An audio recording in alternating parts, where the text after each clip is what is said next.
On a warm December morning in 1948, a man in a fine suit was found dead on Somerton Beach near Adelaide, Australia. He was reclined against the seawall, as if taking a rest, a half-smoked cigarette resting on his collar. He had no identification.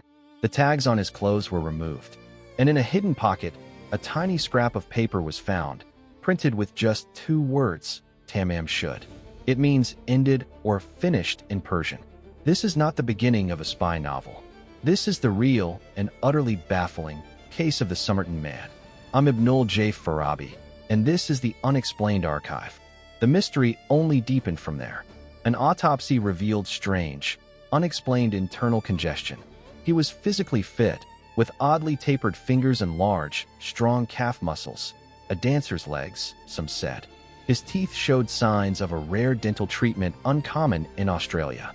And then, the copy of the book from which that Tamám Shud scrap was torn was found. In it, police discovered a faint, unlisted phone number and a series of bizarre, handwritten letters that looked like code. The number led to a local nurse, who denied knowing the man, though witnesses claimed she seemed to recognize his bust. The code? It has never been conclusively cracked. For decades, theories swirled. Was he a spy? A jilted lover? The most persistent theory placed him squarely in the world of Cold War espionage. This was 1948, remember. The world was a chessboard for intelligence agencies. His physical description, the removed labels, the cryptic code, and the nurse's potential connection all pointed to a shadow life.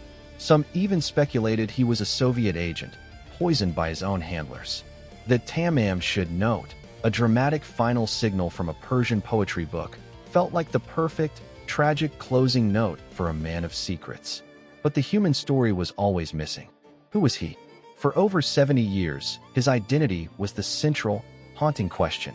Then, in 2022, a team of researchers exhumed the body.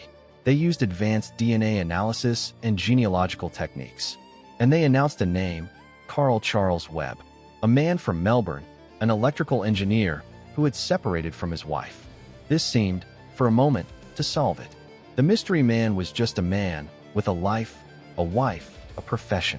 The prosaic answer to a poetic mystery. But here's the thing about the Somerton Man. The case refuses to be simple. Knowing his name didn't answer the how or the why. How did Carl Webb die? The original autopsy found no clear cause. Poison was suspected but never proven. Why was he in Adelaide? Why were his tags removed? And most intriguingly, did his background as an electrical engineer in the late 1940s actually fit with the spy theory? That was a time when radio technology and engineering minds were highly prized by intelligence services. The name gave us a person, but it deepened the context of the puzzle. It swapped one set of questions for another, more personal set. It makes you wonder about the stories we carry and the ones left untold.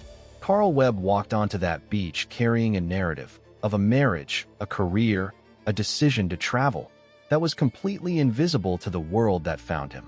We filled that void with our own imaginations, with tales of spies and codes, because the blank space demanded an explanation. Sometimes, the most compelling mysteries aren't about grand conspiracies, but about the profound silence of a single human life. The desire to solve them is really a desire to reconnect a lost person to the world, to say, you were here and you mattered.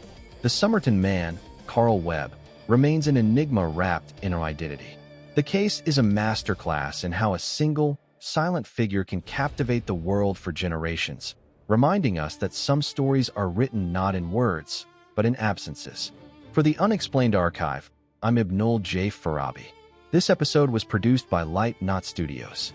You can find more deep dives into history's greatest puzzles at https://www.lightknotstudios.com.